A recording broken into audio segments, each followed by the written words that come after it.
Kami dari kelompok 4 Antropologi Kesehatan izin mempresentasikan video refer kami.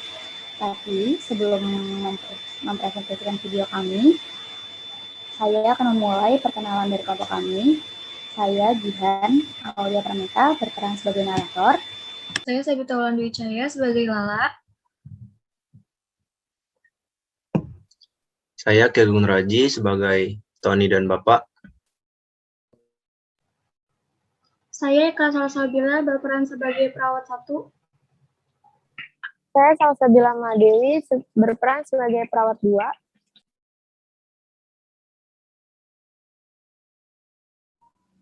Saya Fatika Umul Khairia sebagai ibu. Saya Dia Safira Sahlan sebagai adik. Saya Nisa Nurojana sebagai ustazah. Saya Hilda Tiara Hanum sebagai sahabat Lala.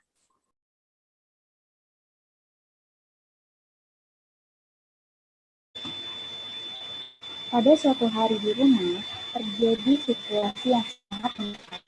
Dikarenakan teman laki-laki atau yang bisa disebut pacar dari anak seorang perempuan yang memberikan pengaruh buruk terhadap anaknya. Semenjak anaknya pacaran khasnya itu, anak perempuannya sering pulang larut malam, jarang berangkat kuliah, jarang sholat, dan sering melepas jilbabnya ketika pergi dengan kekasihnya. Pada malam hari, anak perempuan mereka pergi dan pulang larut malam. Suatu hari ketika berada di sekolah. Lah, bolos kelas yuk. Dari kemarin kan kamu sibuk terus, nggak ada waktu sama aku. Ya maaf, Beb, tapi aku nggak berani bolos kelas. Aku takut sama orang tua aku. Kalau nanti mereka tahu gimana? Sekali aja lah, please. Ya udah deh, Beb. Tapi, kamu masa mau jalan sama aku pakai jilbab sih? Lepas aja sih, Beb. Kamu tuh cantik kan nggak pakai kerudung. Ya udah deh, iya. Nah, gitu dong. Baru pacar aku. Malam hari di kediaman orang tua Lala. Pak, anak kita kok belum pulang ya sampai sekarang? Sudah lebih dari jam 11 ini loh, Pak. Emang tadi dia pergi sama siapa, Bu? Sama pacarnya, Pak. Terakhir kali ngabarin Ibu. Coba ya, Ibu telepon sekarang. Iya, Pak.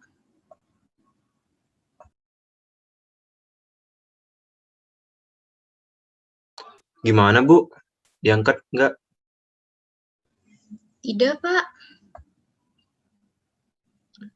Awas aja ya, anak itu nggak pulang malam ini. Bapak akan cari tahu di mana rumah cowok itu.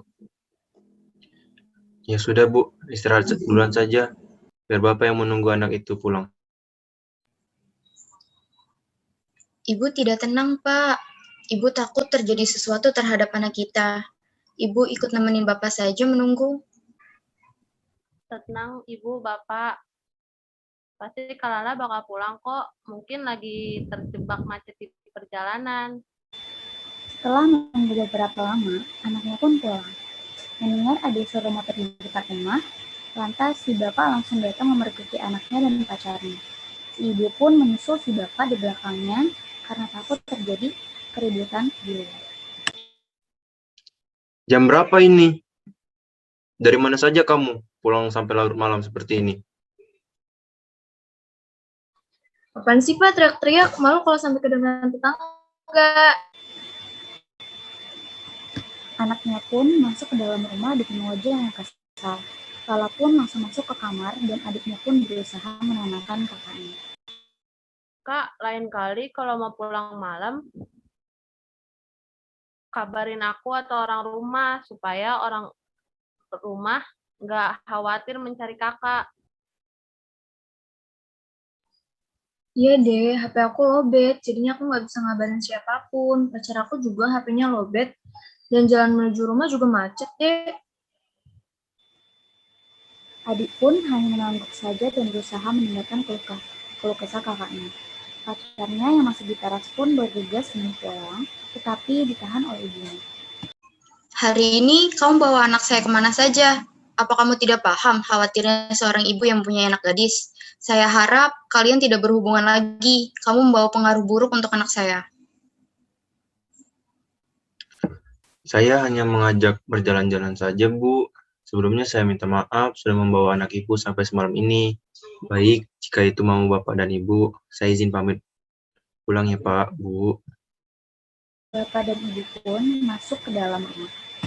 Dari mana saja kamu? Jam segini baru pulang. Kamu mau adikmu itu mencontoh perbuatan kamu? Bapak dan Ibu sudah usir cowok kamu. Putusin sekarang juga. Kamu nggak benar itu. Kalau kamu mengulangi perbuatan kamu, dan tidak memutuskan hubungan dengan pacarmu itu, keluar kamu dari rumah ini.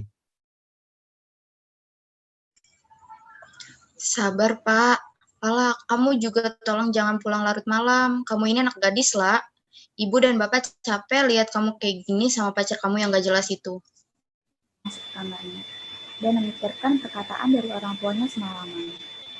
Keesokan paginya, anak perempuan itu merasa malas untuk berangkat ke sekolah karena dia kehilangan motivasi untuk menuntut ilmu. Anak perempuan itu juga merasa tidak adil bahwa ibu dan ayahnya melarang dia untuk dekat dengan laki-laki itu. Nah, ayo sebelum berangkat sarapan dulu. Iya, Bu, iya. Pokoknya mulai sekarang, kamu berangkat diantar Bapak. Pulang harus lapor pulang bareng siapa. Naik apa, pokoknya harus lapor. Iya, Pak, iya.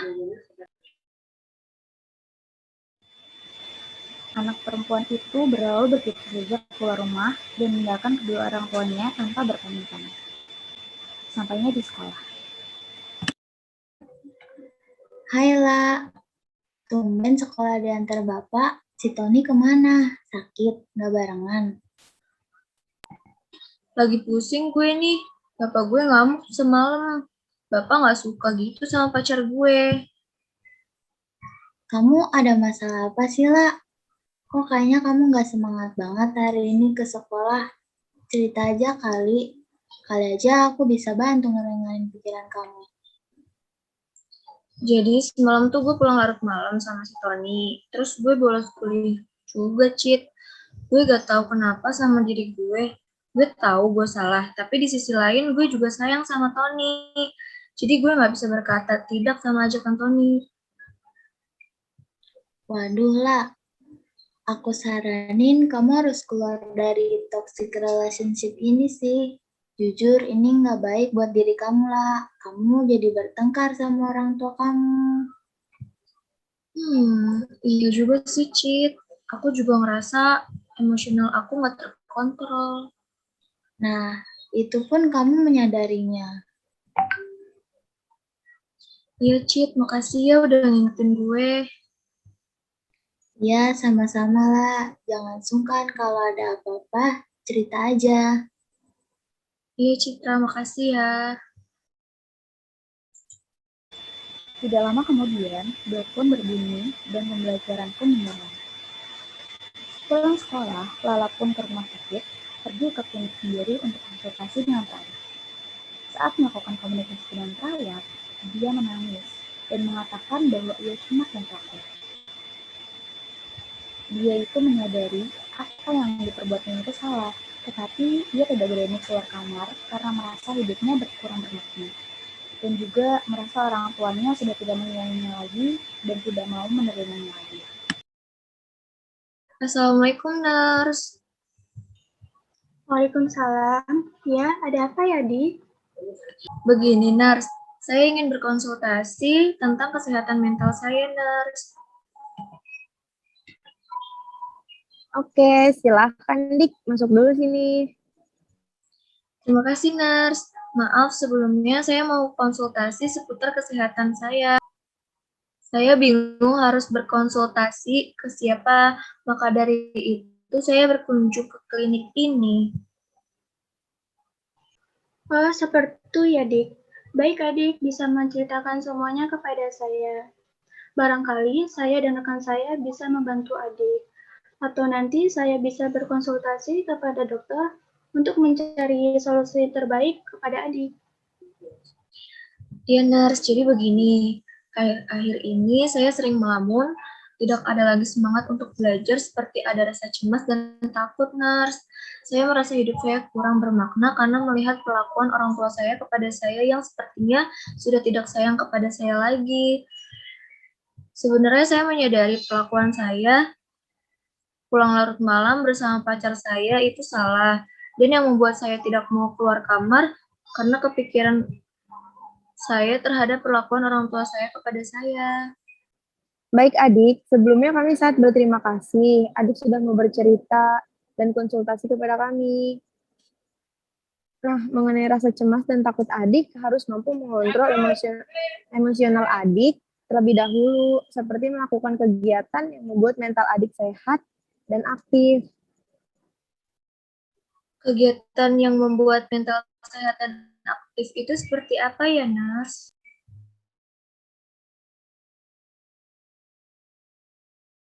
Jadi kegiatan yang membuat mental adik sehat dan aktif itu seperti katakan sesuatu yang positif pada diri adik sendiri, istirahat yang cukup, dan melakukan kegiatan rohani seperti mendekatkan diri kepada Tuhan menurut kepercayaan adik. Begitu ya, Nars. Saya juga seminggu ini sudah jarang beribadah sih, Nars.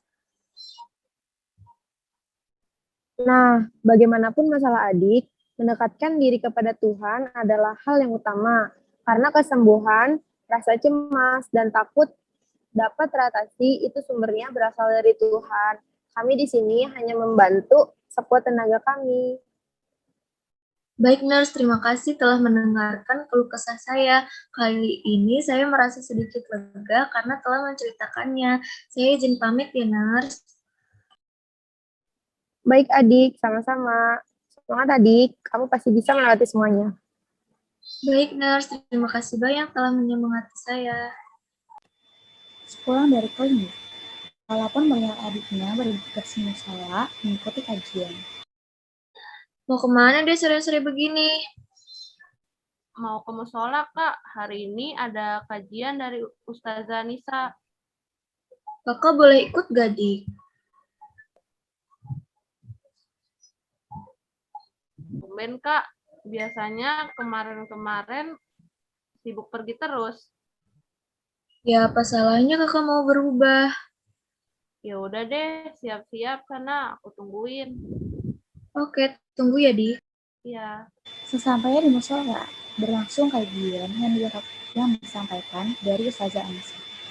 Hakikatnya, memang manusia adalah sosok makhluk yang sering dilanda kecemasan ketika seseorang dihadapkan oleh suatu masalah yang menghantuinya, sedangkan dirinya belum siap untuk menghadapinya. Orang yang paling banyak menderita kesedihan, pastilah yang punya banyak sesuatu yang dicintai secara berlebihan, dan orang yang sedikit mengalami kesedihan adalah orang yang paling sedikit dicintainya kepada seseorang atau sesuatu. Orang yang berakal mengkaji dan menyadari bahwa dunia ini dipenuhi oleh berbagai persoalan yang terus berubah dari generasi ke generasi berikutnya. Karena itu, orang yang berakal harus memutuskan diri dari penyebab kesedihannya dengan membuat dirinya tidak bergantung kepada sesuatu yang jika tiada atau hilang akan membuatnya sedih. Kita harus terus-menerus merayakan hari-hari yang kita jalani. Masa depan atau hari esok itu belum ada. Kita sering memboroskan energi, menderita mental, gelisah, dan bersedih karena mengkhawatirkan sesuatu. Salah satu kebahagiaan sejati adalah ketika kita hanya menggantungkan segala urusan kepada Allah, sembari berusaha dan bertawakal. Ustazah, saya izin bertanya, bagaimana cara kita mengatasi rasa cemas dan gelisah tersebut, Ustazah? Iya, Lala, baik. Ustazah akan menjawab yang pertama, yaitu berzikir, mengingat kebesaran Allah, yakin dengan pertolongan Allah, memupuk rasa syukur, rajin membaca Al-Quran, mengerjakan sholat sunnah, berdoa kepada Allah, dan selalu berprasangka baik kepada Allah. Terakhir, kita harus selalu meningkatkan kualitas iman kita. Begitu ya Ustazah. Baik, terima kasih ya Ustazah. Iya Lala, sama-sama.